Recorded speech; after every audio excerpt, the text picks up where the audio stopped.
आजिका recipe होची कंचा माछर पथरी बसा।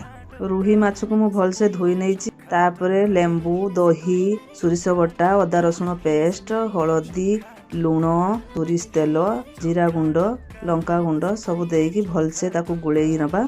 आउ गोटे कथा भलसे मन रखिबे, सोरिष तेल टिके अधिका देबे। पथरी बसार तेलटा अधिका देले स्वादटा भी अधिक भल लागे।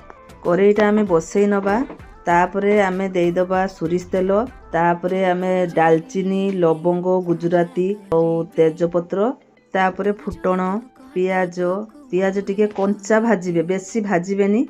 रखिथिबा आलू पुईदंठा देइदबा, ता गुलेकी रखिथिबा माछ को ता मध्ये देइदबा, देइकी तापरे ढांकी दबा। टिके अल्प टिके हल्का हैला परे आमे रखिथिबा काटिकी कंचा लंका टमाटो धनिया पत्र देइदबा। 15-20 मिनिट आमे छाड़ी दबा सिजिबा पई। पानी सुखी गला परे आमे रखिथिबा गरम मसला देइदबा। प्रस्तुत हो गला माछ पथरी बसा।